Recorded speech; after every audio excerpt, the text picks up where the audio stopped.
Mhuri yeZimbabwe mufaro mukuru kusangana nemi zvekare kwatiri kuita pano pachano yenyu yatinokupakurirai nhau dzakasiyana-siyana dziri kuitika munyika yedu yeZimbabwe. Right, kudzoka zvekare nelatest chiri kupisa ichi chiri kubva nepaHarare apa. Pari kutaurika ipo kuti ofisi yavakazembe kazembe vanova Home Affairs Minister pari kunzi papindwa nevanhu vasiri kuzivikanwa kuti ndanani, asi vanhu ava vasiya vavhandaliza ofisi vakatora malaptops nemacomputers. Ndonyaya iripo mhuri yeZimbabwe. Tinokuchingamidzai nemufaro. Manheru emusi wa29 September 2025. Nyaya dzakaita sedzidzi mubato reZANU-PF hadzisi itsva, nekuti gore rapera takaona nyaya dzakafanana neidzi apo bato reZANU-PF rakanga rava kugadzirira musangano wekonferensi. Pakava nekutaurika kwenyaya dzekubhombewa kwedzimba nemaoffices evanhu vaifungidzirwa kunzi vari kutsigira vachiwenga panyaya dzemakakatanwa ari mubato reZANU-PF. Takaona kumba kwaDamson anozivikanwa kuti anotsigira vachiwenga kunonzi kwakabhombewa, kuchitiwo hofisi yavamasimirembwa avo vanonzi vanotsigira vaMunangagwa, uyezve avo vari kuzivikanwa pari zvino kuti vari kutsigira vakuda kwashe. Tagwirei kwakabhombewa zvekare gadhi akatsva akakuvara zvakaipisisa mukubhombewa kwakaita maofisi avamasimirembwa. Saizvozvi zvava kuitika zvekare. Nyaya idzi mubato reZANU-PF gore rapera museri dzakatenderera zvikuru, apo vaEmmerson Mnangagwa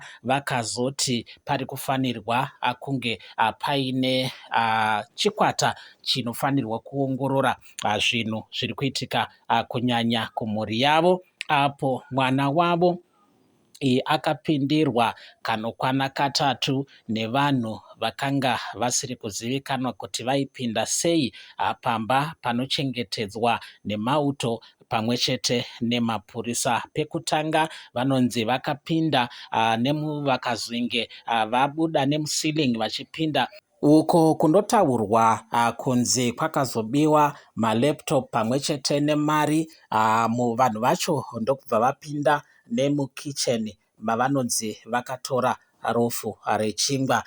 Aka ndekekutanga kakaitika chiitiko ichocho. Rwepiri vanonzi vakadzoka zvekare vakavhandaliza mumba, asi havana chavakatora. Ketatu vakazodzoka ndokubva vasiya mbumburu pagoni rinopindwa naro pamba pemwana wavaMunangagwa. Zvikazoitika zvekare kunonzi kuBorodeo kuHelensville kunova kuri kunzi kuri kuvakwa navaEmmerson Mnangagwa, kunonzi vakapinda zvekare vakazodzingirirana nemapurisa anochengeta panzvimbo iyi. Kwaminista vanova vekutourism kunonzi kwakapindwa zvekare. Izvo zvakavhundutsa vaEmmerson Mnangagwa zvikakonzera kuti vatadze kuenda kumusangano weUnited Nations General Assembly. Panapa paine makakatanwa akasimba aripo ari kubvira panyaya dzezvigaro dzemubato iroriri reZANU-PF. Tiri kunzwa zvekare nyaya dzacho kuti dzinenge dzatanga, idzo dzekupindirwa kumaofisi pamwe chete nekumba, pachitadza kuonekwa kuti vanhu vacho vafamba sei. Takaona isusu munguva dzadarika idzi zvakaitika zvekare kuofisi yemukuru wePresidential Guard vaFidelis Monda, avo vari kupomedzerwa nyaya yekuti vari kuprovhaidha protection, vari kutuma mauto ePresidential Guard kuti vange vachichengetedza zvigananda zvinosanganisira vana kuda kwashe. Tagwirei vana Wicknell Chivayo nevamwe avo vakanzi munguva dzadarika idzi vari kufanirwa kunge vachisungwa. Zvakataurwa naComrade Geza mashoko iwaya akadzoswa zvekare navice president Chiwenga apo pavakaita musangano wePolitburo musi wa17 September 2025 apo panova pakanzi pakamuka makakatanwa akaomorara zvikuru mumusangano wePolitburo iwoyoyo, sezvo vice president vaida kuti zvigananda zvinge zviri mukati, zvigananda zvinge zvichisungwa, zvinova zvakakonzera kuti vaEmmerson Mnangagwa vatadze zvekare kuenda kundopinda musangano weUnited Nations General Assembly wakaitwa kuNew York musvondo ratabva iro riri. Ndiwo mashoko mureZimbabwe aripo pari zvino. Pari kutaurika kuti hofisi yaMinista weHome Affairs vakazembe kazembe avo vane mukurumbira wekushungurudzawo zvekare nhengo dzebato reZANU-PF kudunhu reMashonaland Central kwavanova chairperson webato reZANU-PF, uyezve kuti vakagoverwa motokari itsva naWicknell Chivayo pamwe chete ne$100,000 United States dollars. Kutaurika kuti hofisi yavo yavandalizwa ikatorwa malaptops pamwe chete nemacomputers.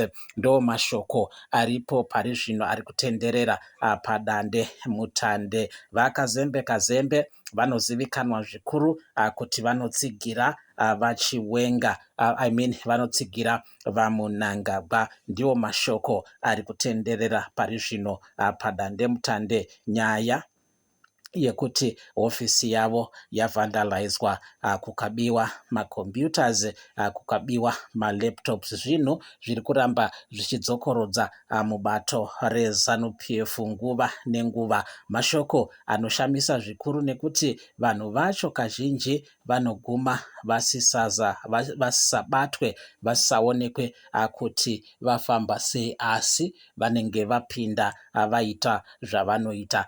Pakataurika mashoko mumazuva adarika kuti pari zvino zvinhu hazvina kumira zvakanaka.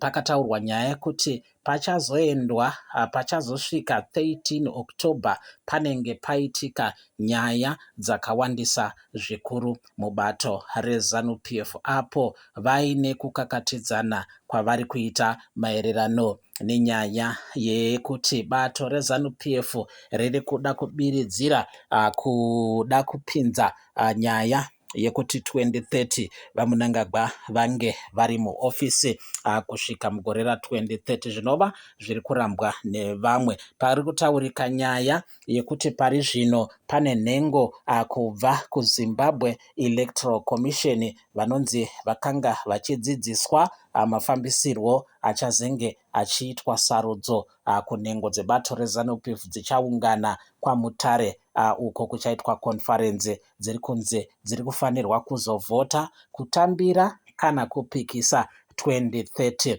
Kana izvozvo zvikaitika, pari kutaurika nyaya yekuti nhengo idzi dzikabvumirana nazvo, nyaya yekuenda kureferendum, nyaya yeamendment yemutemo wenyika inenge isachabudirire. Vanenge vakungoita madiro avanoda, sezvo vanenge vachiti veruzhinji vazvitambira. Zvinova zvakanzi naComrade Geza hazvisi kuzofa zvakaita, vakati vakaita chikumbiro kuruzhinji rwenyika yeZimbabwe kuti vanofanirwa kubatana kuti vapikisane nenyaya yeamendment yemutemo wenyika, vapikisane nenyaya yekuti vaEmmerson Mnangagwa vapiwe mukana beyond 2028. Ndonyaya yatanga tinayo panapa mureZimbabwe maringe nemamiriro aita zvino mubato reZANU-PF. Kuri kubvira hanzi chiri kuputika kwete zvekutamba, sezvo paine kutaurika kwekuti vakazembe kazembe vasara vasina shiro, sezvo hofisi yavo yapindwa ikatorwa zvinhu zvese zvanga zvirimo. Ndo mashoko atanga takabata panguva ino.